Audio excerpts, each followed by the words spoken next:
Some shows talk about one team. Other shows barely talk sports.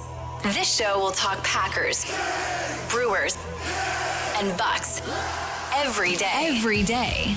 It's Wisconsin Sports Daily with Steve Sparky Fifer. Served up by Wendy's on 1250 AM and 105.7 FM The Fan. Download the Wendy's app today.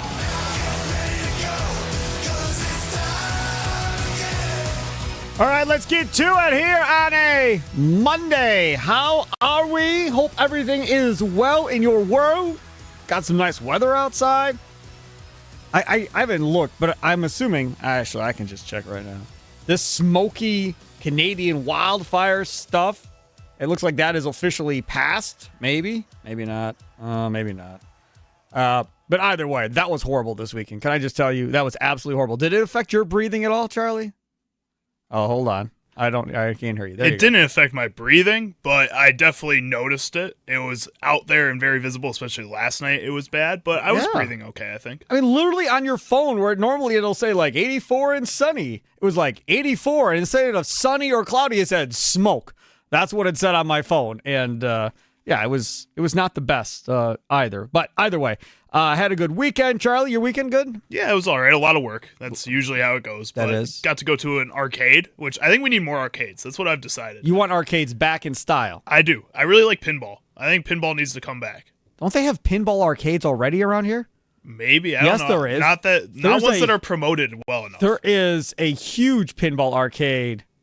Where is it? Germantown, Menominee Falls, somewhere out in that area. I'll look it up. I'll find it for you. Right. But there's definitely one. But like Southbridge, they have that, what is that? The big play area. One pin bowling, pin one, whatever it's called over there. Yeah, but also they opened up in a storefront, Castle Arcade or Castlecade or something, and that's a whole separate arcade separate from that stuff. So technically, there's like two arcades in Southbridge. All right, good to know. Well, there you go. I'm glad I could help. Coming up on today's show, we're going to talk with Patrick Ebert, college basketball journalist for D1 Baseball, and looking forward to talking to him. We used to have him on for years when he was at BrewerFanatic.com back in the day, or Brewer Fan it was called back then. Now it's called BrewerFanatic.com. And then he went to Perfect Game and worked at Perfect Game for a number of years, and now he's at D1 Baseball. So we'll talk to him about all these Brewers draft picks and get his thoughts because he's seen them all play. If I'm going to go get somebody on, I'd like to get somebody on that's covered them, watched them, seen them, talked to them, interviewed them, whatever. So we'll talk to Patrick Ebert coming up here at about 3:20. I'm just being honest with you. There is a lot of Brewer conversation. So if you love the Brewers, lots of Brewers talk today. We will get into the Cole Anthony signing coming up here in about 15 minutes. We'll jump into that. Well, he's not officially signed yet, but he's expected to sign with the Bucks after his buyout from the Memphis Grizzlies. We'll get into that in about 15 minutes. And, of course, a Green and Gold update at 4 o'clock. So we talk Packers football each and every day, brought to you by the Potawatomi Sportsbook. So all of that coming up. We're going to have multiple Mizorowski topics today. The first topic about Mizorowski is just about all this hoopla. People being mad that Jacob Mizorowski is getting to pitch in the All-Star game. Now, if you didn't hear this, and I would assume you've heard this, just listen to some of this. Yeah, I mean, I'm speechless. I mean, it's awesome. It's very unexpected, and it's an honor. You can tell you're emotional. Yeah. Jeff said you were emotional when you got the news. What are you thinking about to get this news? Yeah, I mean, it's been a long time coming, and, I just want to honor the guys around me and, be a Brewer. Yeah, we should definitely hate on that guy. I mean, what a horrible human being that dude is. That is a guy that the entire Phillies team should want to stone at the first chance, right? That's the guy that everybody, Nick Castellanos, cry me a river. Dude, so there are numerous things on this. First, before we ask the question, because there is a question, and it's not whether or not you think he should be an All-Star. I'm not asking you that question. The question is this. Do you think Mizorowski being on the All-Star team, being an All-Star, do you think it's good or bad for baseball? Simple. That's it. Good or bad for baseball? in your mind? Nicolay Law Fan Talk and Text line 414-677-1250, 414-677-1250. Sound off with a recorded voice message on the Odyssey app, Facebook, and Twitter at The Fan Milwaukee. And then, of course, don't forget, you can also chat with us on YouTube. We're streaming live right there on YouTube at our YouTube page at The Fan Milwaukee. Use that @ symbol, at The Fan Milwaukee on YouTube. And there's a little chat feature there. You can chat with me and Charlie there, too. We'll read some of those onto the air as well. So, first I have to hear from Nick Castellanos, and he's complaining about how god-awful it is that Mizorowski is into the All-Star game and not his guy Suarez, who, again, after all this nonsense happened, they announced that they're giving Suarez $50,000. The Phillies are giving him $50,000 to make up for the fact that he's not on the All-Star team. So they're going to hook up Suarez that way and still give him his All-Star bonus or whatever. We got Trey Turner. Trey Turner, it's not the All-Star game in the sense that the best players go there or people who have had the best season. It's whoever sells the most tickets, who has been put on social media the most. Let me see if I can help you all out. Growing up as a child, I remember people voting in guys that were hurt. I believe there was a year that Nomar Garciaparra was hurt, and I believe he got voted in. What hurt? The All-Star game with fan voting has always been a popularity contest. Always. Now, once you get past fan voting, now you have Major League Baseball that steps in and says, okay, we'll help to fill those exemptions wherever else. The coaching staffs, I believe, they get to help fill out their bench, right? They can do that. But then when guys need to be replaced, then you have others that step in to help replace. And this year, there's been a bunch of different dudes that have had to step up and be replaced because a lot of guys just simply aren't going. For whatever the reason, they decided they're not going. So Mizorowski gets the call and gets asked to be in it, obviously. And he accepts and says, yeah, of course I want to go. Because, again, there's no guarantee that he'll ever get to be in the postseason or into the All-Star game again. Who knows how his career is going to go? I mean, we think we know, but we don't really know.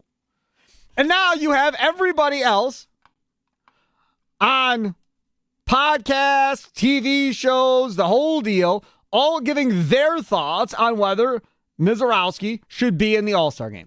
AJ Pierzynski, who was just on this show. When was he on this show? Friday, was it? Friday. Yep. He was just on this show Friday. Foul territory, former MLB catcher. I love AJ Pierzynski. I love when he comes on the show. This is Pierzynski on Miz making the All-Star game on foul territory today. When you first heard that 5 starts into his big league career, the Miz got the call to ATL. You were probably so excited and said, yup, deserves it.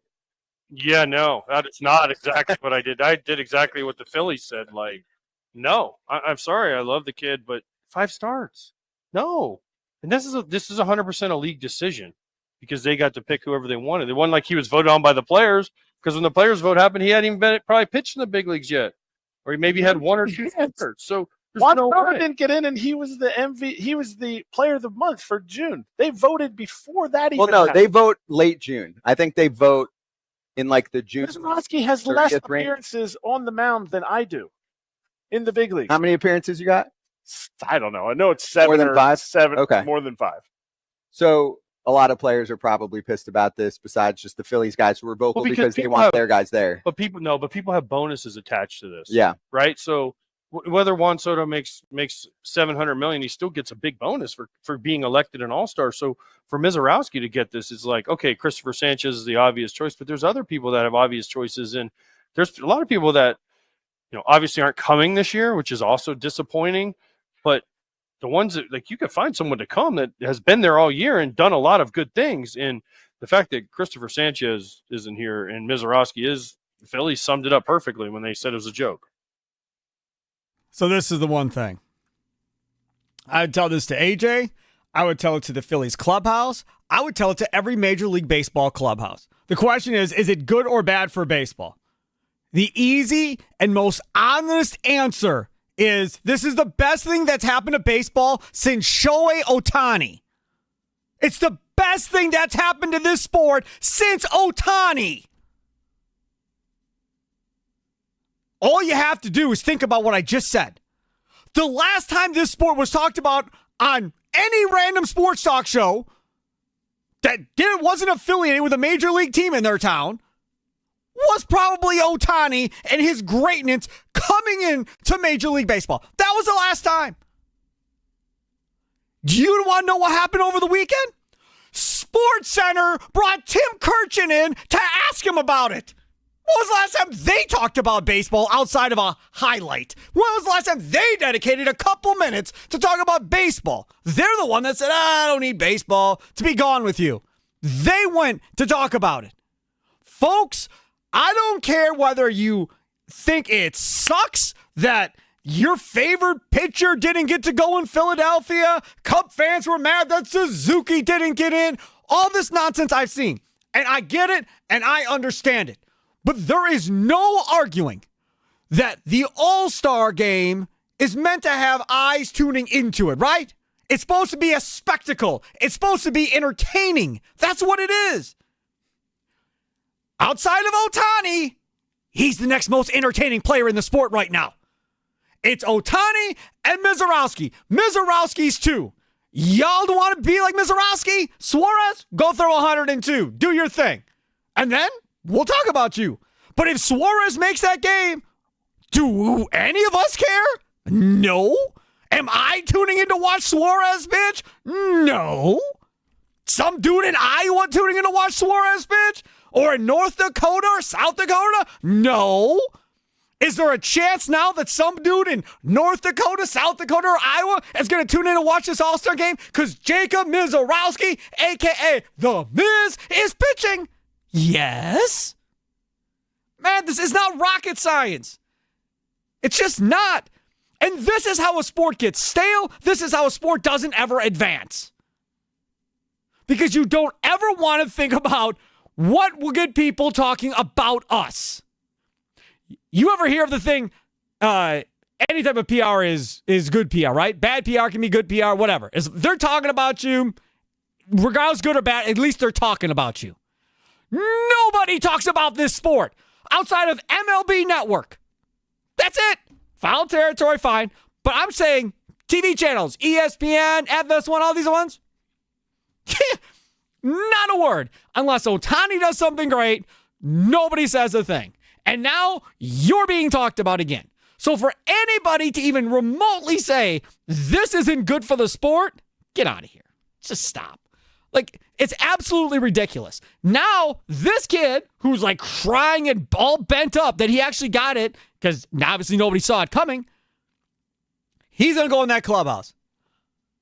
Freddie Peralta and Trevor McGill, maybe more Trevor McGill because he's a big dude, better watch out for that kid.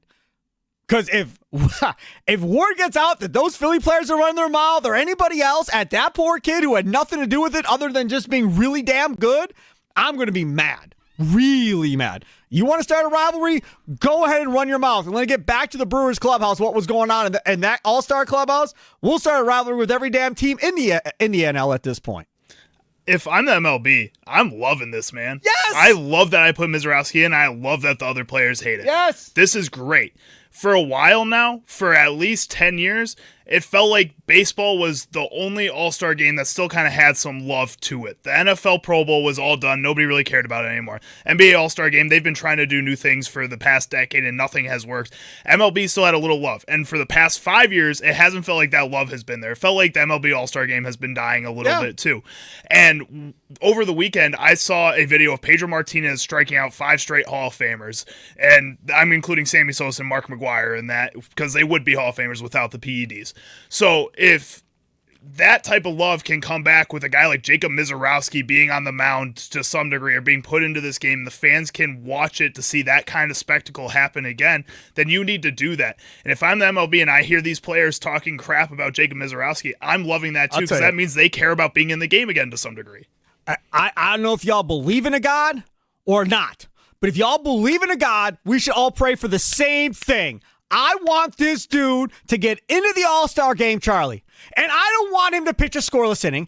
I don't want him to go 1-2-3. I want an immaculate inning against the heart of the AL order in the All-Star game. Drop the ball and walk off the mound. Don't jump up and down. Don't do nothing. Drop the ball, walk off the mound, and act like screw everyone here that wanted to come and run their mouth about I'm not very good. I'm going to go strike 3, strike 4, 5, 6, 7, 8, 9. Strike all 3 y'all out on 9 pitches, and out I go to my bench and let everybody come tell me how he shouldn't be there. That's what I want. Because there has ever been an immaculate inning in an all-star game? Not that I know That, to me, that would be perfect. Then let anybody run their mouth. I would imagine probably not, but you can look and see. All-Star Game's been around a lot longer than me. I'm old, but it's been around longer than me. Has there ever been an immaculate inning in an MLB All-Star Game? Jacob deGrom was 1 pitch away in 2015, So no. and that's the closest. Yep. That's what I want. Let him go in there and throw an immaculate inning and shut everybody up. That would be amazing. Asking you, yes, I'm fired up because this whole Miz thing just irritates me. We were on this how long ago? After like his second or third start, I said, dude, how is you let Skeens go in there and pitch and you let him start on 11 starts? I was like, this dude is amazing. How does he not get in there? Now, I said he's got to do really good in the next 2 big markets, New York and LA. He didn't. So after the New York one, I'm like, well, that's probably a pipe dream now. But he dominated LA so much in that game. We're put him right back on the map with a chance to get in. So happy for him. So happy. KJ, West Allis, you're up. Wisconsin Sports Daily served up by Wendy's. What's up, KJ? Good afternoon, Sparky. Thanks for taking my call. Sure.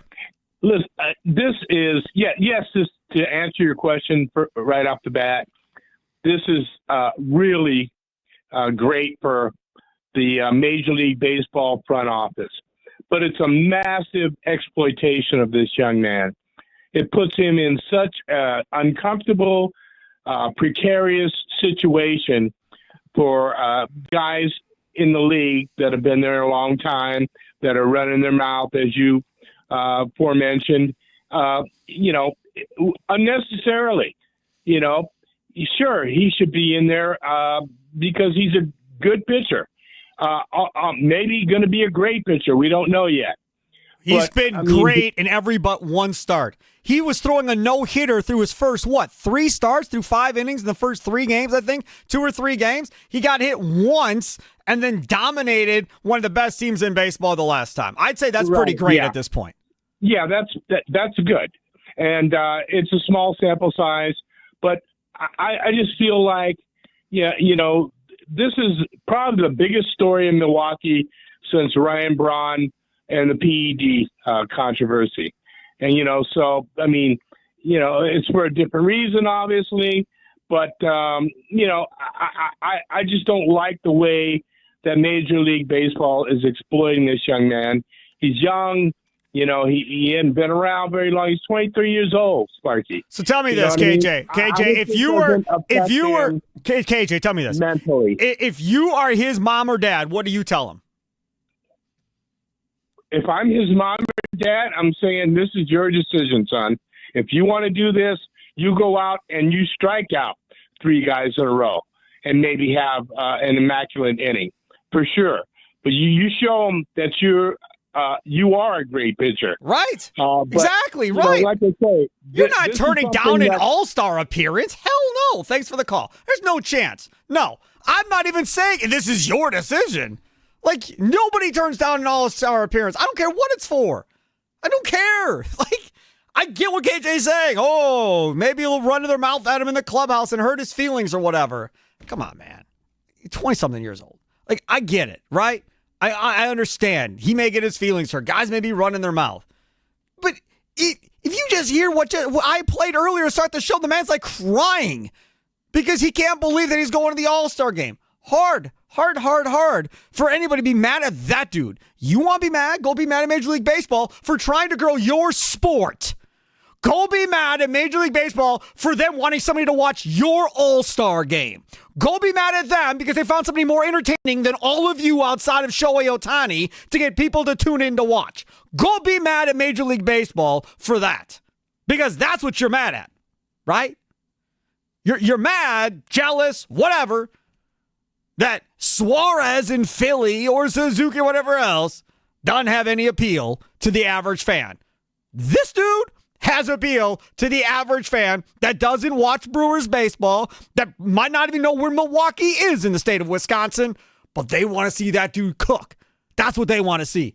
And that's why they're putting him in there. And come home run derby tonight, want to bet we see Mizorowski on TV? Probably. Want to bet they're talking about Mizorowski being there? Probably. Yeah. Want to bet they interview Mizorowski at some point tonight?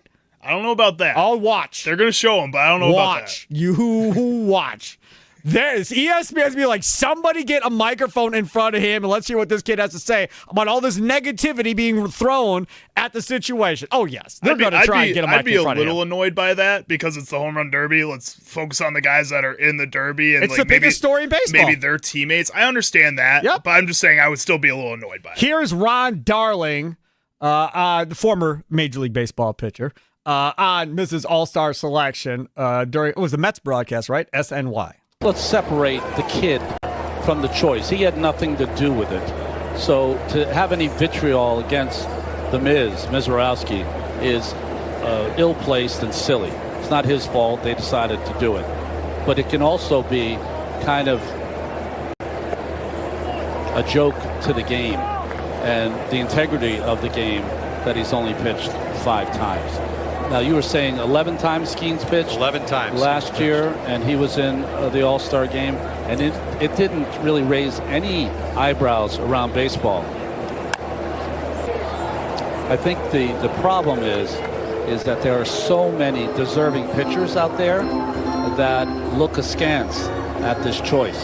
So, again, separating this young man who's gotten off to a great start in his career, he had nothing to do with the choice, but it's a bad choice for baseball. Another old guy. Again, I understand why y'all are mad, right? Got bonuses tied to it and everything else, but that's not what this should be about. It's the freaking All-Star game.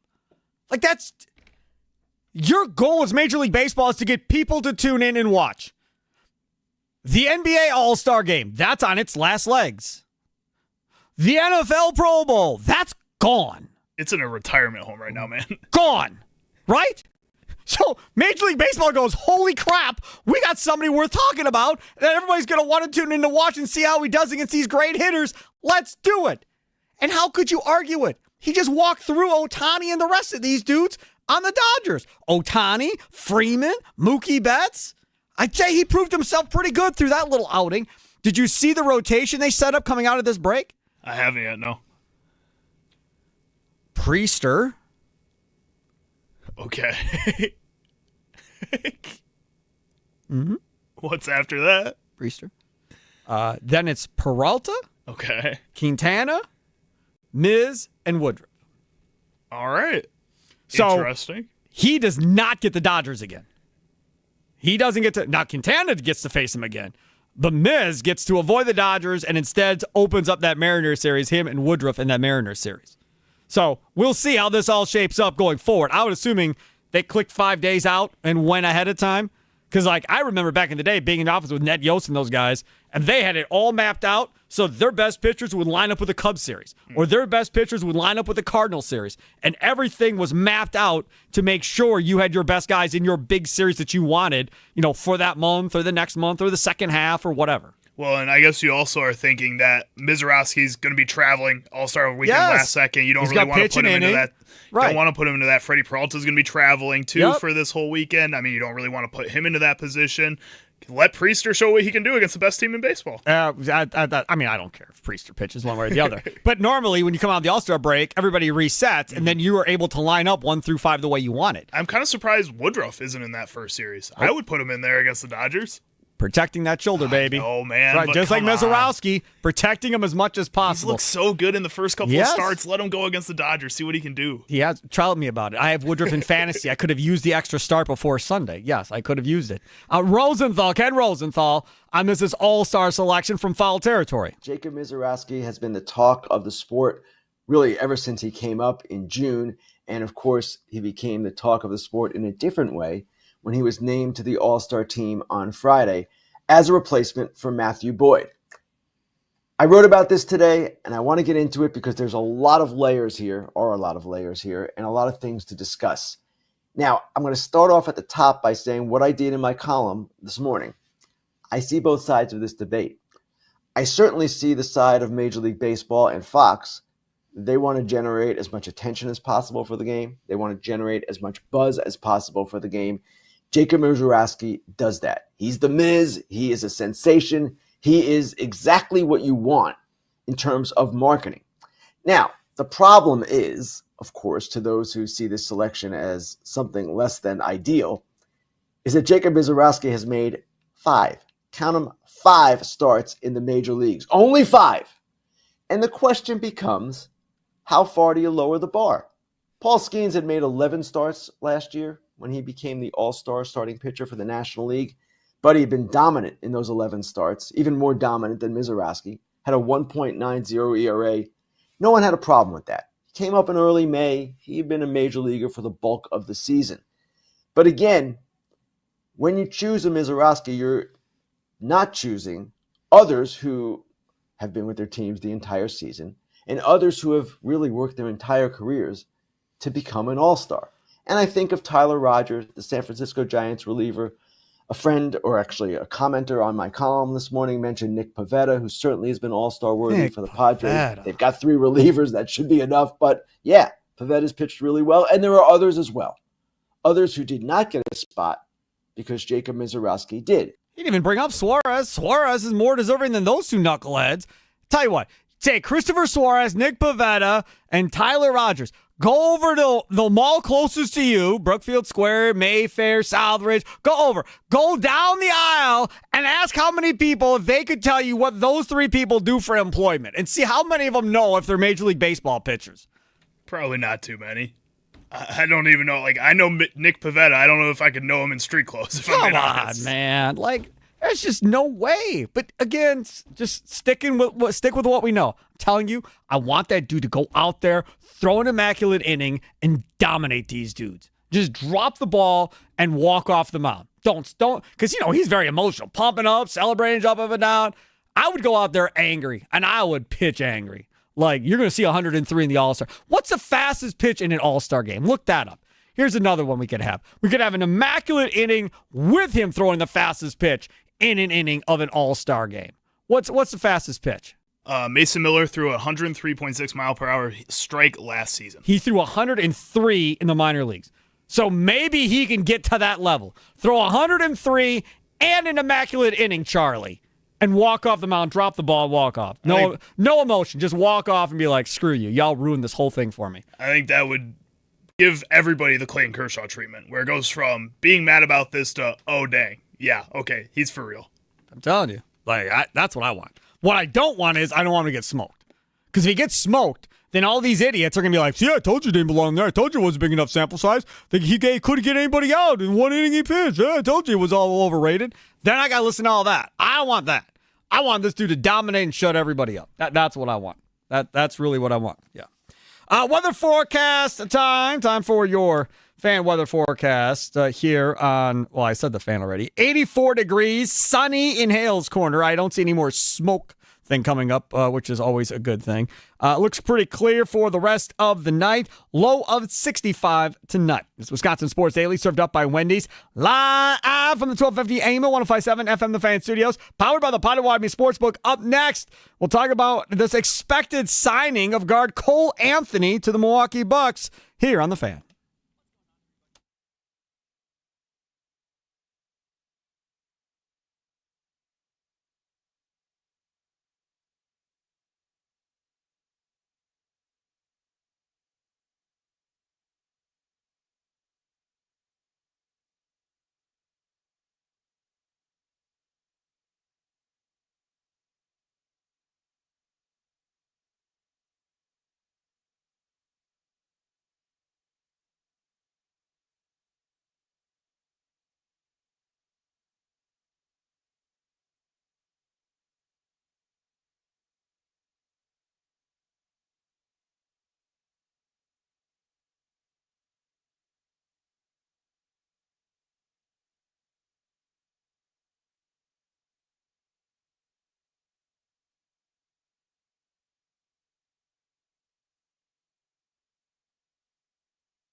That's Wisconsin Sports Daily, served up by Wendy's, live from the 1250 AM 1057 FM, The Fan Studios. Love Taki Fuego chips? Listen up, because you've never had them like this. Wendy's new Taki Fuego meals are here. Semi has the Taki Fuego chip intensity you loved, piled up on one of their favorite spicy chicken sandwiches with Taki Fuego chips, chili lime sauce, and creamy corn spread. The small Fuego fries get tossed in an intense chili lime seasoning. It's almost like this meal couldn't take any more Taki Fuego chip intensity. That's where the extra 1 ounce bag of Taki Fuego chips on the side comes in. Well, while supplies last. You can grab the Taki Fuego meal at Wendy's midnight or later, limited time only at participating U.S. Wendy's.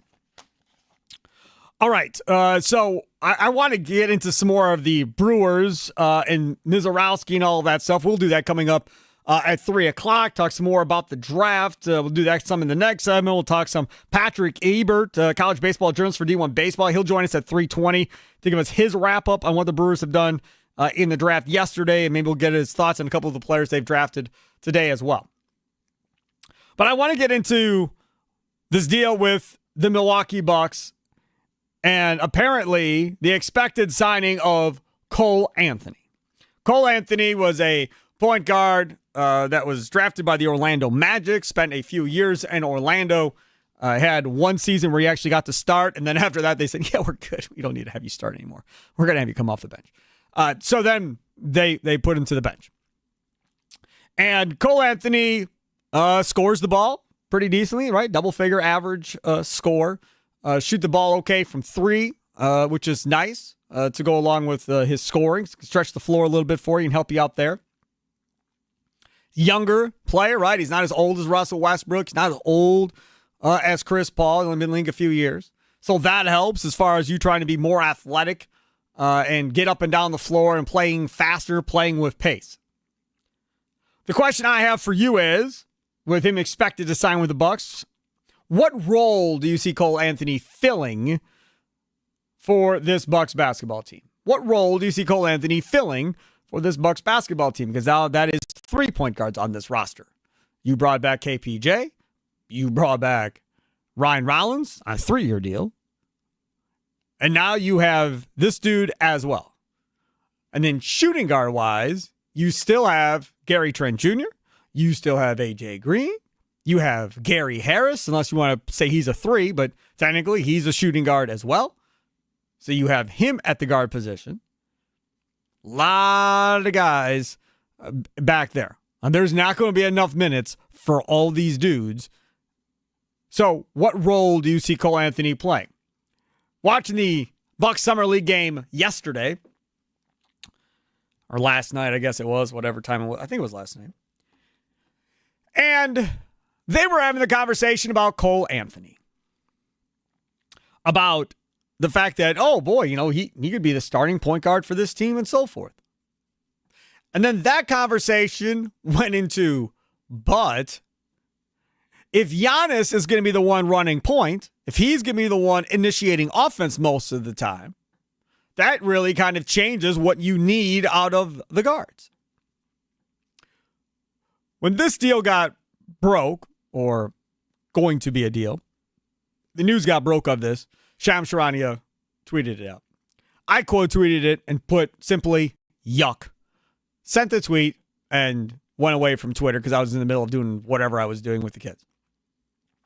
I come back later and I'm just flooded with everybody pissed off at me. Everybody mad. Oh my God, Sparky, you're so negative. Blah, blah, blah. This is a great player. Blah, blah, blah.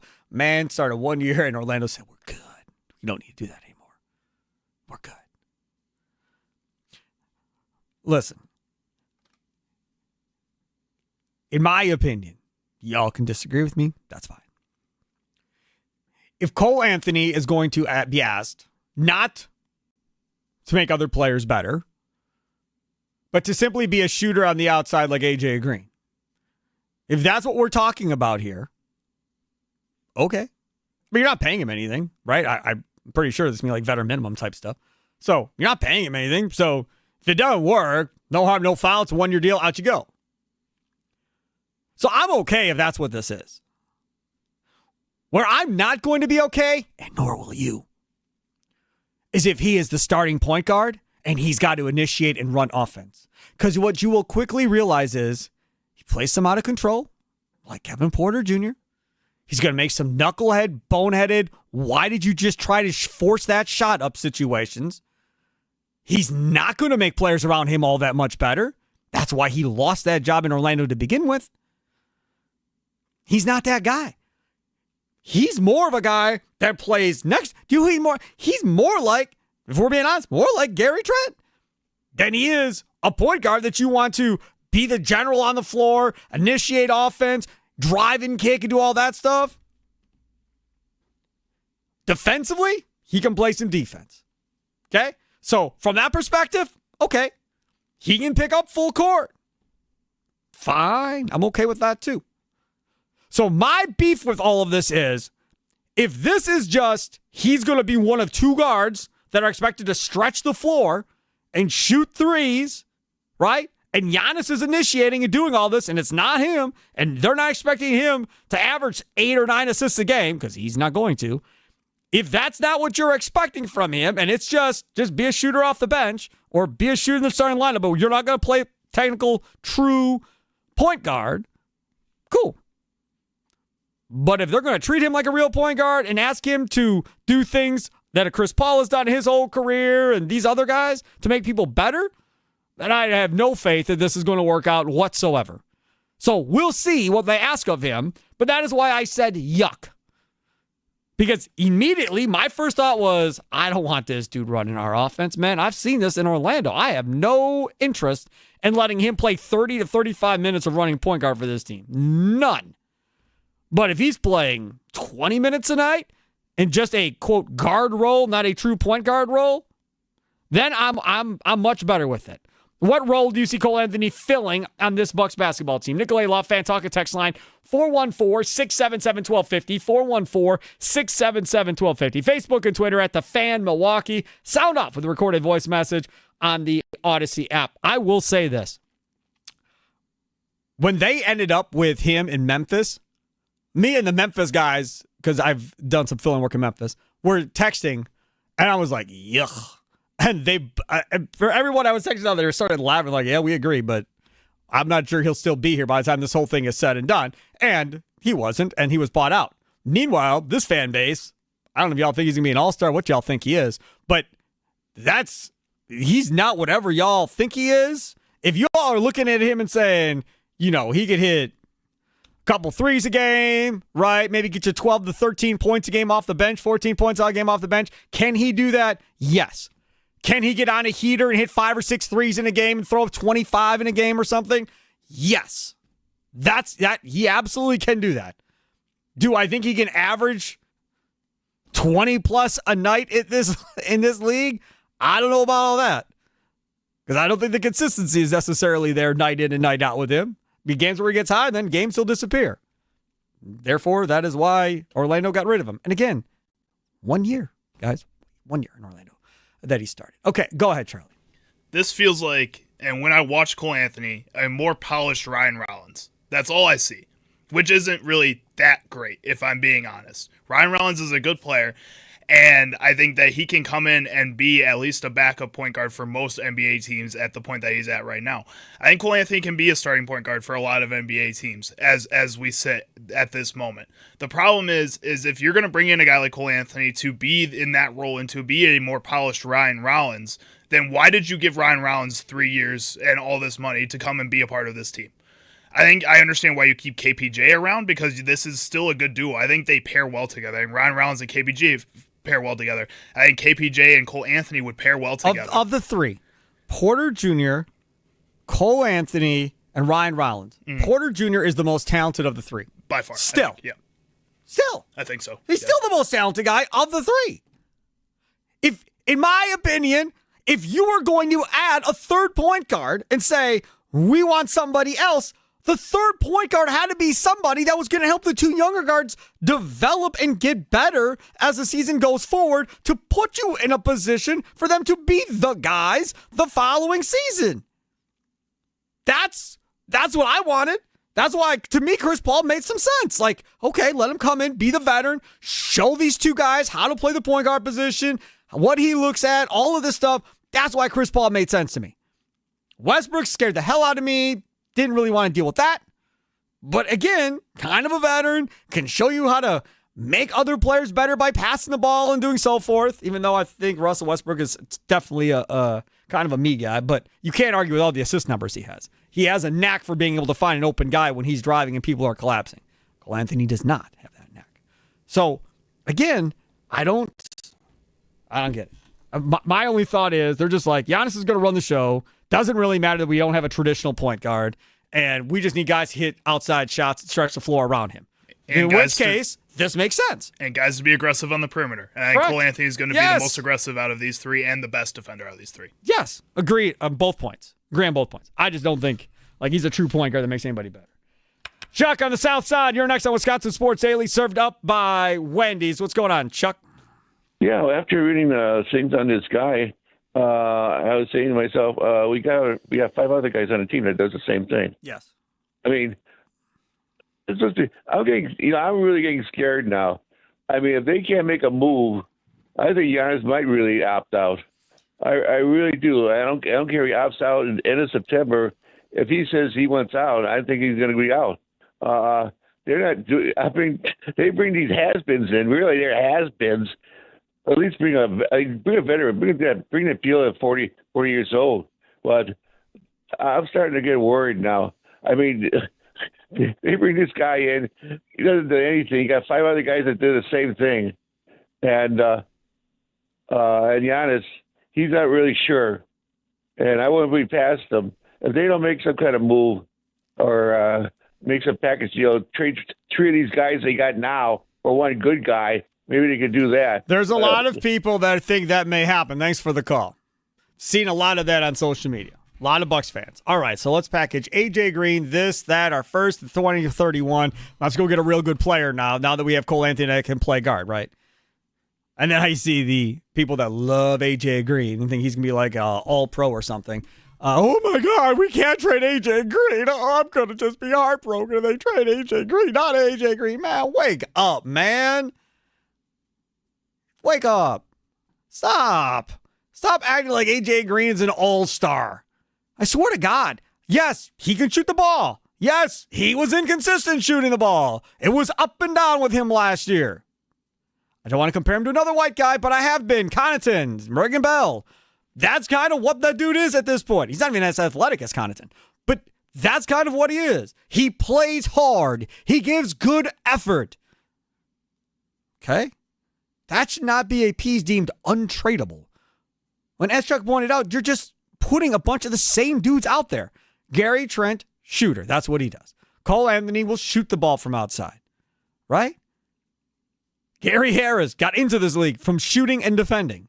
That's what he's going to do. He's going to try and shoot the ball from outside. All these guys are kind of the same. AJ Green should not be a barrier to getting any deal done, especially if it gets you off of Kuzma's contract. Like, if the only way somebody's taking Kuzma is to include AJ Green in a pick, well, by God, go right ahead. I'll pack his bags for him. See ya. No questions asked. Like, I don't understand the love affair. I really don't. Is it the nickname? Dairy Bird? Dairy Bird is pretty awesome. Is that why they don't want to lose him? You could also give that, if we're being honest, like any white guy that comes plays for to the Bucks. Milwaukee Bucks. Yeah. Right. Yeah.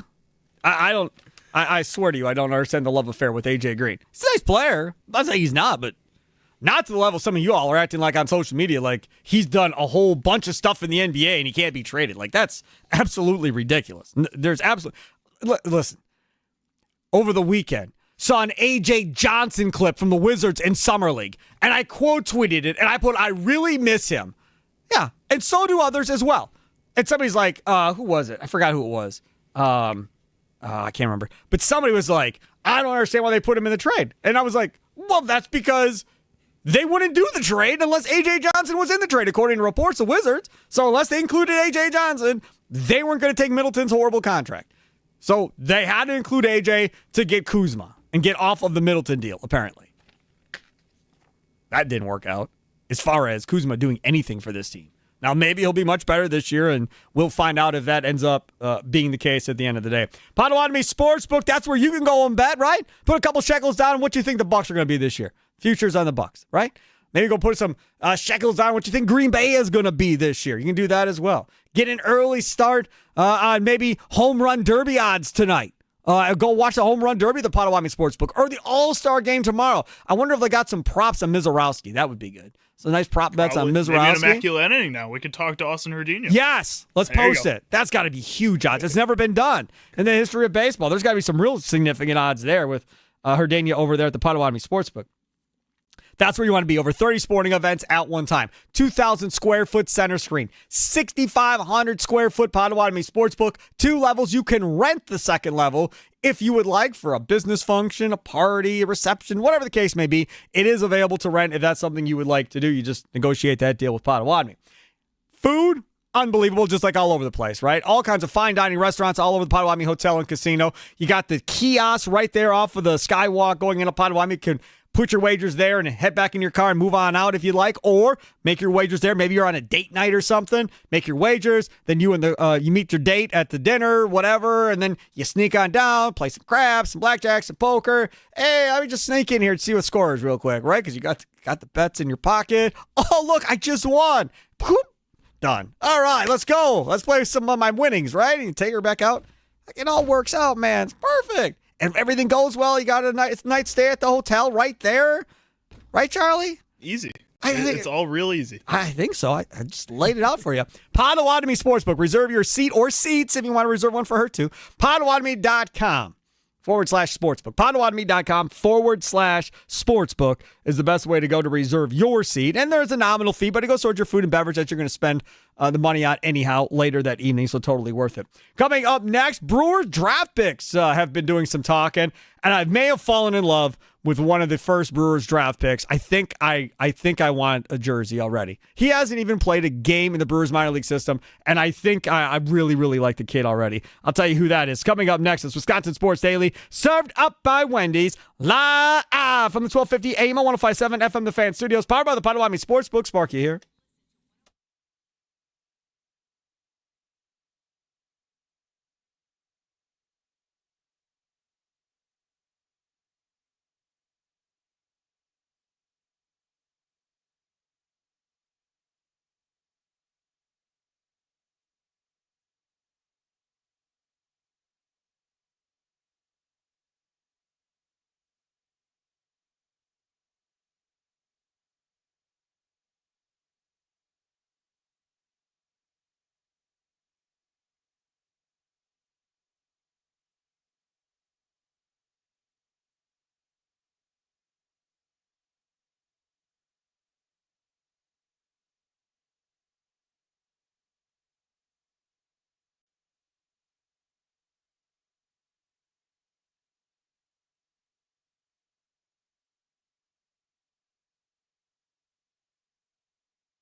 All right, welcome back. It is Wisconsin Sports Daily, served up by Wendy's. See Sparky, Fifer, Charlie using other side of the glass. Still to come, Patrick Ebert, college baseball journalist for D1 Baseball. He was with Perfect Game for a long time, and he has seen these guys play that the Brewers have been drafting last night and who the Brewers have been drafting today as well. He'll join us at 3:20. Charlie Sounds of the Day coming up at 3:40. Check us out on YouTube as well, at The Fan Milwaukee, at The Fan Milwaukee. And you can watch the live streaming going down for all of your favorite local shows, whether it be the Pack-A-Day radio show, weekday mornings from 9 to 11. It's Mason Crosby Show with Mitch Thunder Nellis. Mason, back tomorrow. He had off a few more days or in the last few over the weekend. And then on before that show is 8 a.m. to 9 a.m., the Pack-A-Day radio show with Andy Herman. He's there each and every day talking Packers football with you from 8 to 9. Of course, don't forget about the leadoff show, powered by the Potawatomi Sportsbook with Tommy Wirtz. Get you ready for every Brewers game 1 hour before every game. So if you missed it in the first half of the season, do not miss it coming up in the second half of the season, coming up again on Friday. And then, of course, Wisconsin Sports Weekend, Saturday mornings from 9 to 11 with Charlie and Jack Pembroke, 9 to 11 here on The Fan every Saturday morning. All right, so the Brewers made their picks last night. And their first pick, I'll be honest with you, I was stunned. Where was I? I'm trying to remember where. Oh, I was at Kayla's Playground, which was, where is it? Is it technically Franklin? I don't know. It's on Putes, like Oak Creek, Franklin area. I think it's technically Franklin. As this humongous, like, playground area, and it's all broken up into age, and they have a huge parking lot, and it's packed all the time, so we hardly ever go because it's so busy. But it's got the super foamy, like, flooring and stuff, so kids don't get hurt if they fall off or whatever. So he took the kids, went over there, and we were hanging out there. So while we were hanging out there and I'm chasing them around, on my phone, I'm sitting here and I have the pick-by-pick going on my phone. And comes up, first baseman, Andrew Fisher of the Volunteers. I went, wait a second. We just drafted a first baseman, Burke, last year from Tennessee. And he's doing okay. He had a nice season this year. He's got power, just like this cat Fisher got power too. What are we doing? Then the Brewers tweet out that, no, they're not tweeting him out as a first baseman. They're going to tweet him out as a third baseman, and they're going to put him at third base for the Milwaukee Brewers. Okay. Then a buddy of mine texts me and says the comp that he was, I don't know, he must have been watching on TV or where he got it from, but the comp was Max Muncy. Okay, well, if he's Max Muncy, let's just say that happens, right? And you have Pena and Made on the left side of that infield possibly, and let's say Burke is the first baseman or Batante or whoever ends up at first base, this cat here, this Fisher cat, he could be the designated hitter if he's got that much power, or Burke could be the designated hitter at that point. But again, the dynamic shift between a Matt Arnold-led draft and a David Stearns-led draft is night and day. Because since Matt Arnold has taken over, and I love both guys, so I'm not trying to play one against the other, but since Matt Arnold has taken over, power, power, power. That's what he's been drafting. Power for the most part, right? There's a couple of exceptions. Payne last year, he's not a power guy. He's more of a speed guy, whatever. But for the most part, he's been drafting bigger dudes that can smash the baseball. They said, Todd Johnson said, who helps run the draft with Matt Arnold, said that they thought this cat, Fisher, was the best college bat in the draft. And they got this dude at 20, Charlie. It was pretty exciting. I saw that he was one of the few names, so I don't watch the MLB draft all the time. I watched it this year, at least a lot the of first people round. don't watch it. I don't usually watch it because most of these guys don't make it to the league as quickly as other sports. Yes. But lately in the MLB, you're seeing more guys start to get back to the major leagues a lot faster. So like Paul Skeens last year, or Nolan Shanuel for the Angels a couple of years ago, made it to the majors super fast afterwards. So I was a little more invested this year, and this was one of the few names that I really truly recognized in the draft because he's been in the college game for so long and because he was so prolific as a power hitter in the college game, that this feels like a guy that maybe not this year, but could impact the Brewers in the next year and a half. Yes. Because he can get here quicker because he is a college kid. So that's all part of it. The idea is the bat will carry him. And in this instance, can the bat carry him here quicker? There's one factor that could screw this all up. So let's say defensively, maybe he's not all of that in a bag of chips, but his bat is unbelievable. Currently, he's blocked at DH by Christian Yelich for the foreseeable future. So that's the one hiccup in the giddy up as we go forward here as far as him getting here. Now, if they try him at third base and he plays well, he only really has to jump Brock Wilken because he's going to come in right away. I would assume, I don't think they've said this yet, but I would assume they're just going to put him right into the Timber Rattlers or right into the Mudcats, maybe the Mudcats, and then move him up. But if they put him into the Mudcats and one of those cats, Pena goes up, Made is at short, and then this cat comes in to play third base, Pena's the first guy promoted up. Unless, based on this year's numbers, Pena has to go first. I think you have to move him up first, but I also can see a world, because he's a college veteran at this point, that he could go right into Biloxi and go to double A. Yeah. If they feel like this is a guy that they've been talking about at third base, I mean, the third base has been an issue, and it's going to continue to be an issue. It's just Brock Wilken at third base. If you're not going to make a trade at this deadline, which with the Brewers I expect them to, but I don't expect it to be a massive trade, this is a guy that could be a quicker fix than Amade or Pena at this point. The other guy they got really good at Carolina is Taturi. He's down there too, and so he would have to get bumped out if this dude rolls in. Maybe they will move him up quicker than I think. So there you go. I want to play a little bit of this from Andrew Fisher. I know we have to get to a break, but check this out. Here we go. Andrew, one thing that we heard last night was, did Coach actually encourage you to be one of the guys to show emotion? Was that one of your goals on the team, to be that guy? Yeah, I think Tennessee's had this weird, they've been the villain every year. I don't know how else to say it, but in the SEC, it's the team that no one likes. So this year we really didn't have much of a personality early on. We were more of a chill, laid back, mellow group, and that was one of the challenges that Coach Vitello had for us as a whole.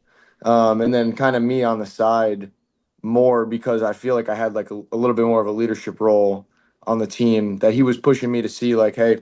Let's toe the line. Let's see what happens. If you get thrown out of the game, I'll go with you. I'll go right behind you or right in front of you. So, and I think part of that is you just get to play. I use the word freely. You play so freely, knowing he has your back. If something happens on the field, he'll jump over the railing of the dugout and run out on the field, and it's like you're in the octagon. He's ready to go. It's actually unreal. So.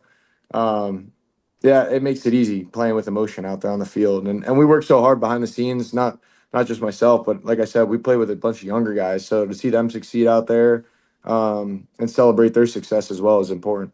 It'll be interesting to see how that translates. He had the big home run against Wake Forest, and he was losing his mind, and that went viral and the whole deal.